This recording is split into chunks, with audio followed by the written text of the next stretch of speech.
You know, it must be one of the most amazing outbreaks of collective and selective amnesia known to modern science. People from all walks of life, with absolutely nothing in common but vast sums of money, suddenly can't remember a thing. The Alzheimer's Society should get special funding from the government to carry out case studies on the people giving evidence to the tribunals. Mr. Ben Dunn, former financial controller of Dunn Stores, annual turnover 850 million. I've just forgotten. I mean, I can't answer why I have forgotten, but I have forgotten, and I don't know why I have forgotten. However, Mr. Dunn now thinks that his fondness for Bolivian marching powder might have had something to do with his memory lapses. It's a line he's anxious to share with the media. Mr. John Byrne, property developer. How many other times did you give Mr. Traynor £50,000 or a similarly large sum for fees? I don't remember. Would you have done it more than once? I can't recollect.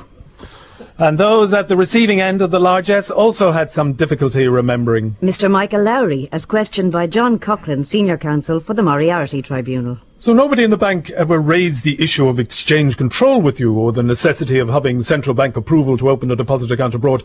Nobody ever raised that with you? I have no recollection of that whatsoever, and it would have been raised.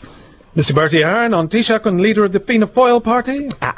Mary O'Rourke remembered the doors in, but there is only if she went out that door, she would have fell off the first floor, because there is no door there.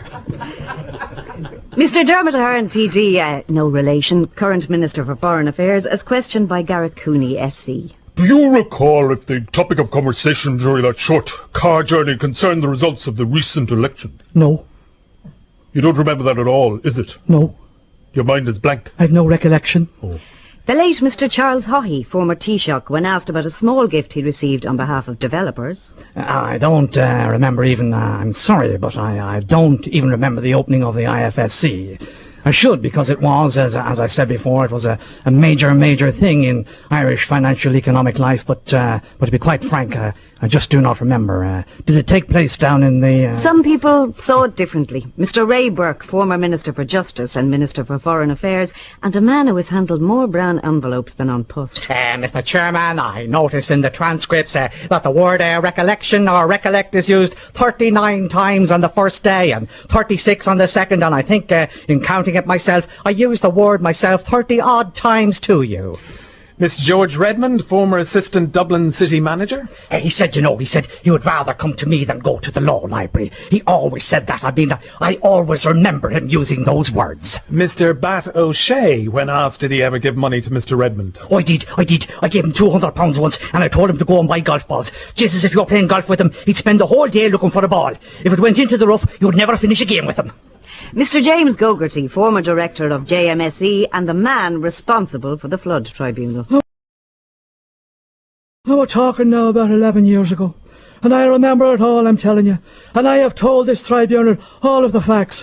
It's worth remembering that at that time Mr. Gogarty was 82 and Mr. Redmond was in his 70s. No problem with Alzheimer's there then. And now Mr. John Ellis, TD, the man from Manor Hamilton Mart and the farmer's friend. Oh, Jesus, I was hoping you'd all have forgotten about me.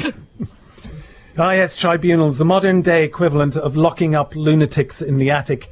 Love them or hate them, they just won't go away as a lot of people would like them to. People like Dennis O'Brien, Owen O'Callaghan, Porrick Flynn, Brian Cowan, Albert Reynolds, Bertie Ahern, Geraldine Kennedy, and of course, the Garda Síochána. And the taxing master, Mr. James Flynn, has called the tribunals Frankensteins, spiralling out of control. And what's the evidence for that? Well, the Flood Tribunal, now the Mahon Tribunal, is in its 8th year of sitting. It has spanned 2 centuries. Indeed, 2 millennia. One of its principal witnesses, a pillar of the community, was arrested at the airport on his way back from the Isle of Man with a bag of loot that certainly wasn't his communion money. Another witness, a member of Dáil Éireann, was jailed 3 times for failing to cooperate with the tribunal. 2 former government ministers and an ex-Taoiseach settled with the revenue commissioners for nearly 10 million. A former Minister for Justice got 6 months free bed and breakfast, mainly porridge, in one of his own jails for cheating on taxes. There have been referrals to the High Court and the Supreme Court, and a trip to Guernsey and the Channel Islands with its bucket and spade to dig up even more dirt. A sole member has retired from the tribunal and has been replaced by the 3 wise members,